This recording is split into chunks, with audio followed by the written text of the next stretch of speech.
తాజాగా సర్పంచ్ ఎన్నికలు జరిపేందుకైతే అధికార కాంగ్రెస్ పార్టీ సర్వం సిద్ధం చేసినట్టు తెలుస్తుంది. రేపో మాపో నోటిఫికేషన్ కూడా రాబోతుందని ఒక చర్చ జరుగుతుంది. బట్ బీసీ సంఘాలు మాత్రం చట్టబద్ధంగా రాజ్యాంగబద్ధంగా మాకు సర్పంచ్లో రిజర్వేషన్ కల్పించాలంటూ ఇక మంకు పట్టుబడినటువంటి పరిస్థితి. మాట్లాడే ప్రయత్నం చేద్దాం. కాంగ్రెస్ పార్టీ సీనియర్ నాయకులు మాజీ ఎంపీ వి హనుమంతరావు గారు.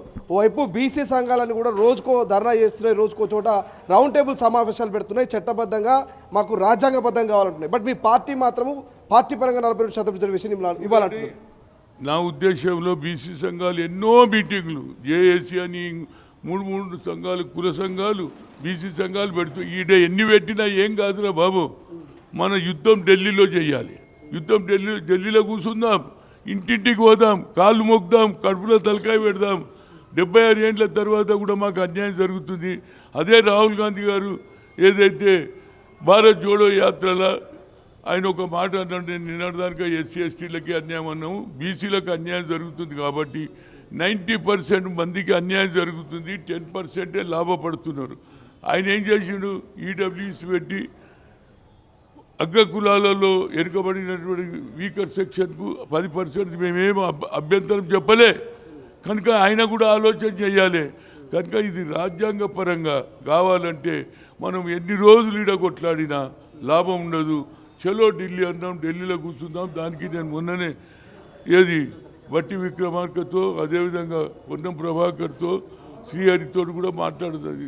మీరు ఎట్టి పరిస్థితుల్లో ఢిల్లీలో రాహుల్ గాంధీకి చెప్పి ఆయన పార్లమెంటులో 9th షెడ్యూల్లో పెట్టి ఆయన మూవ్ చేస్తే ఎవరు ఫేవరు ఎవరు వ్యతిరేకమని తెలుస్తున్నది. కనుక నా ఉద్దేశంలో ఇది ఢిల్లీలో తెలుసుకోవాలి. చలో ఢిల్లీ, నేను 5 నుంచి అక్కడనే ఉంటా.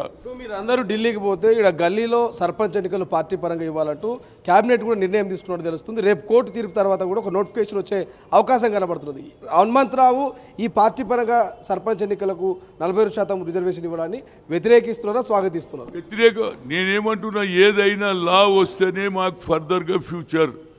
రాజ్యాంగంలో రాజ్యాంగ సవరణ చేసిన 370, అదేవిధంగా 3 తలాకు 3 పెళ్లిళ్ళు చేసిన, అదేవిధంగా ఒక అమెండ్మెంట్ బిల్ తెచ్చిన. ఇది కూడా మాది ఇంపార్టెంట్ అండి. అందుగురించి నువ్వు 3వసారి ప్రధానమంత్రి అయినావు, నువ్వే బీసీ అనుకుంటున్నావు. కానీ నువ్వు బీసీ ఉండి ఏం చేస్తావు? అగ్రకులాలు ఉన్నటువంటి రేవంత్ రెడ్డి, అగ్రకులాలు ఉన్నటువంటి రాహుల్ గాంధీ ఒక ఆలోచన వచ్చింది. నీ ఆలోచనలో మార్పు రావాలని కోరుతున్నా. కనుక ఢిల్లీలోనే కూర్చుందాం, ఇది ఢిల్లీలో తెలుసుకుందాం అనేది నా ఉద్దేశం. ఇప్పుడు ఇప్పట్లో సర్పంచ్ ఎన్నికలు పార్టీ పరంగా కూడా జరిగే అవకాశం లేదైతే చట్టబద్ధంగానే అమలైనాకనే ఎన్నికలు జరిగే అవకాశం ఉందా? ఢిల్లీలో పోయిన తర్వాత మనం దాన్ని మూవ్ చేస్తే అప్పుడు ఎలాంటి సిచ్యువేషన్ వస్తుందో అప్పుడు నాకు కామెంట్ చేస్తారు. ఇవాళ 37 మంది మావోయిస్టులు డీజీపీ కార్యాలయంలో లొంగిపోతా ఉన్నారు. దీని గురించి ఏమైనా కామెంట్ చేస్తారా? చూడండి, నక్సలైట్లు కూడా ఆలోచనలో మార్పు వచ్చింది. ఎన్ని రోజులు మనం కొట్లాడాలి రా భయ్? మనం మెయిన్ స్ట్రీమ్ నుండి మన హక్కుల గురించి వాళ్ళలో ఆలోచనలో మార్పు వచ్చి అది మంచి ఆలోచన. వాళ్ళు కూడా మారాలి.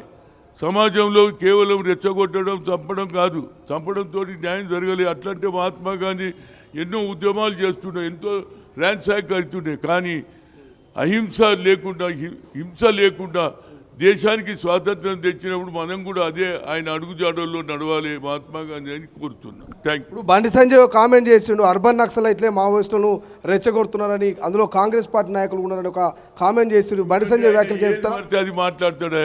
మాకు హిందువులే ఓట్లు పడాలంటుండు. ఇది ఎక్కడ న్యాయం అండి? భారతదేశ స్వాతంత్రం వచ్చినప్పుడు ఇది సెక్యులర్ దేశం. హిందువులే కాదు, హిందువులు ఉన్నారు, ముస్లింలు ఉన్నారు, క్రిస్టియన్లు ఉన్నారు, మార్వాడీస్ ఉన్నారు, అందరూ ఉన్నారు. ఆయన కేవలం హిందూ హిందూ హిందూ అని రెచ్చగొడుతుడు. మరి నా పేరే హనుమంతుడు, నాకంటే హిందూ ఎవడు ఉన్నాడా? రామభక్తుడు. కనుక ఆయన ఏది పడితే అది మాట్లాడతాడు. దానికి నేను జవాబు చెప్పగానే ఆయనలో కూడా ఆలోచనల మార్పు రావాలి. అందరూ సమానం ఉండాలి. మన హిందూ ధర్మంలో ఒకరిని దూరం చేయమని ఉన్నదా, ఒకరిని తప్పుమని ఉన్నదా? అన్ని మతాలను గౌరవించేదే సెక్యులర్. కనుక అది మా సెక్యులర్ సిద్ధాంతం. ఆ రోజు పండిట్ జవహర్లాల్ మహాత్మా గాంధీ పెట్టిన సెక్యులర్ దేశం కనుక ఇలాంటి వేర్పువాదం దాని గురించే ఇందిరాగాంధీ తన ప్రాణాలు కొడుకుంటుంది, రాజీవ్ గాంధీ ఓలగొట్టుకున్నాడు. ఇవాళ రాహుల్ గాంధీ దేశం మొత్తం తిరిగి బడుగు బలైన వర్గాలకు ఆయన దాని మీద మీరు ఆలోచన చేయకుండా కేవలం ఏం నేను హిందూ హిందూ హిందూ అని దేశాన్ని ముక్కలు ఆలోచన బంద్ చేసుకోవాలి. అదే రాజీవ్ గాంధీ గారు సద్భావన పెట్టాడు. నఫరత్ ఇదే ఆయన కొడుకు అయినటువంటి రాహుల్ గాంధీ నఫరత్ చూడో ప్రేమ్ బడావ్ అంటుండు కాబట్టి ఆ ఆలోచన బండి సంజయ్ కూడా కలగాలని దేవుని కోరుతున్నా. Thank you so much. ఇది మొత్తం మీద లోకల్ బాడీ ఎన్నికలకు సంబంధించి, సర్పంచ్ ఎన్నికలకు సంబంధించి కొట్లాడాల్సింది ఇక్కడ కాదు, ఢిల్లీకి పోవాలి, పార్లమెంటు ముందు కూర్చోవాలి, ఫైట్ చేయాలి, చట్టబద్ధంగా రాజ్యాంగబద్ధంగా 42% బీసీ రిజర్వేషన్ అమలు చేయాలంటూ హనుమంతరావు చెప్తున్నటువంటి పరిస్థితి. చూద్దాం ఏం జరుగుతుంది, ఎక్కడ దాకా వస్తుందని. కెమెరా పర్సన్ అజయ్తో శ్రీశైలం తొలి వెలుగు, గాంధీ భవన్. అసలైన తొలి వెలుగు. ఫాలో వాట్సాప్ @తొలి వెలుగు అఫీషియల్.